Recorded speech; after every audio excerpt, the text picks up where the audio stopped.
और चलिए एक बार फिर से आपको हरिद्वार लिए चलते हैं। सीएम योगी क्या कुछ कह रहे हैं, सुनते हैं। मंदिर बना था और सबसे हाई राइज बिल्डिंग थी, यानी हरिद्वार की और उत्तराखंड की सबसे ऊंची इमारतों में भी उस समय भारत माता मंदिर की नहीं जाती थी। अब याद करिए, आज से 44 वर्ष पहले यह कार्य हरिद्वार में हम सबको देखने को मिला और आज उत्तराखंड विकास और विरासत की जिस यात्रा में माननीय मुख्यमंत्री श्री पुष्कर सिंह धामी जी के नेतृत्व में आदरणीय प्रधानमंत्री जी के मार्गदर्शन में चला है, वो अद्भुत है, अभिनंदनीय है। और इस अवसर पर मैं उत्तराखंड सरकार को उत्तराखंड विकास के लिए किए जाने वाले इस प्रयास के लिए हृदय से मैं उन्हें भी अपनी शुभेच्छा देता हूं, अपनी मंगलमय शुभकामनाएं व्यक्त करता हूं। बहनों और भाइयों, आज ये मेरा सौभाग्य है कि मुझे उत्तराखंड में यहां पर भाग लेने का अवसर, इस समारोह में भागीदार बनने का अवसर प्राप्त हो रहा है।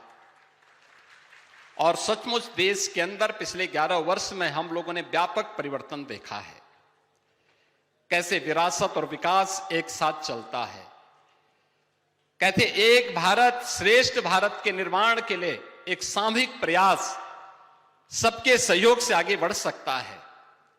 अयोध्या, काशी, मथुरा, प्रयागराज, इन सभी से लेकर के केदारपुरी और बद्रीनाथ धाम से लेकर के हरिद्वार तक विकास की एक लंबी गाथा, विरासत को संरक्षित करते हुए जो आगे बढ़ रही है, यह एक नए भारत के निर्माण की वह गाथा है जिसको सैकड़ों वर्षों से, जिसका इंतजार वर्तमान पीढ़ी को था।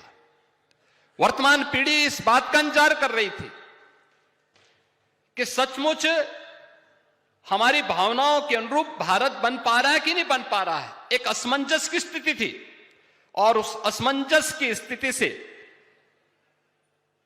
उभारने का कार्य पिछले 11 वर्ष के अंदर हम सब ने इस चीज का एहसास किया है। जब हम भारत की बात करते हैं तो वास्तव में भारत एक भौगोलिक टुकड़ा मात्र नहीं है। भारत की ऋषि परंपरा की तपस्या से, या भारत किसी सत्ता की उपज नहीं है, यह भारत की शाश्वत भारत के ऋषि परंपरा की तपस्या की शाश्वत चेतना का केंद्र बिंदु है हमारा भारत, जिसने जीवन का एक दर्शन दिया है। यहां पर संस्कृति केवल एक आस्था नहीं है, एक जीवन दर्शन है, समग्र जीवन दर्शन है भारत। इसीलिए मैं कहता हूं, किसी एक तिथि में नहीं बना है, किसी एक सत्ता की देन नहीं है। सनातन चेतना इसका स्वाभाविक प्रवाह है, इसके स्वाभाविक प्रवाह की वह धारा है जिसने भारत के सर्वोच्च न्यायालय पर भी लिखने के लिए, जिसने हमें एक बोध वाक्य दिया और वह दिया था, यतो धर्मस् ततो जयः। भारत का उच्चतम न्यायालय भी इस मंत्र को अंगीकार करता है कि जहां धर्म है वही विजय है, और धर्म और विजय का यह शाश्वत स्वरूप हमें इस बात को हमेशा आभास कराता है, धर्म कभी कमजोर नहीं होता। याद रखना, धर्म कभी कमजोर नहीं होता है, उसे जानबूझ करके कमजोर किया जाता है। और इतिहास साक्षी है, जो राष्ट्र अपनी सभ्यता और संस्कृति की उपेक्षा करता है वह न वर्तमान को सुदृढ़ कर पाता है और न भविष्य को ही सुरक्षित रख पाता है। वैदिक भारत एक आत्मनिर्भर सभ्यता की प्रतीक है। आक्रांताओं के आने के पहले भारत केवल एक भूभाग नहीं था, वह एक पूर्ण विकसित सभ्यता और संस्कृति थी। यह राष्ट्र हमारे ऋषियों की तपस्या से, किसानों के श्रम से और कारीगरों की सृजनशीलता के साथ यह राष्ट्र खड़ा हुआ था। याद करिए ना, जब ये देश का भारत आज से 2000 वर्ष पहले, जब भारत का जिसे हम स्वर्ण युग कहते हैं, तब भारत दुनिया के अंदर, दुनिया की अर्थव्यवस्था में भारत का हिस्सेदारी 44% थी।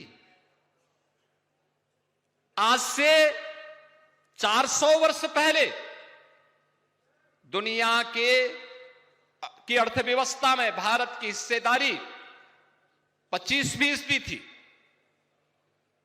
किसके बल पर?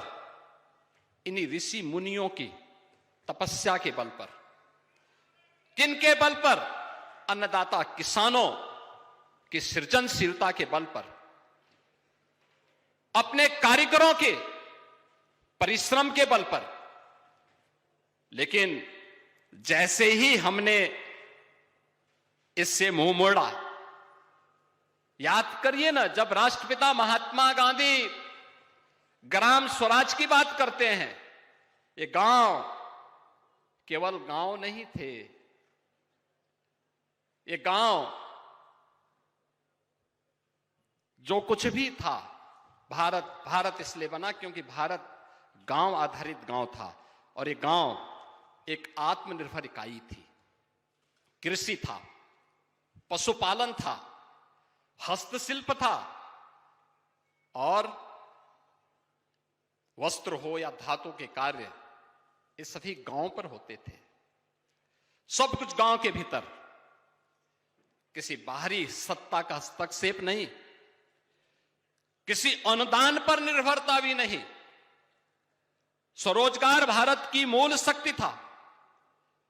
हमारा किसान उत्पादक था, कारीगर उद्यमी था, और व्यापारी राष्ट्र को जोड़ने का सेतु था। उत्तर से दक्षिण तक, पूरब से पश्चिम तक, दुनिया के देशों तक भारत के व्यापार को पहुंचाने का माध्यम हमारा व्यापारी बनता था।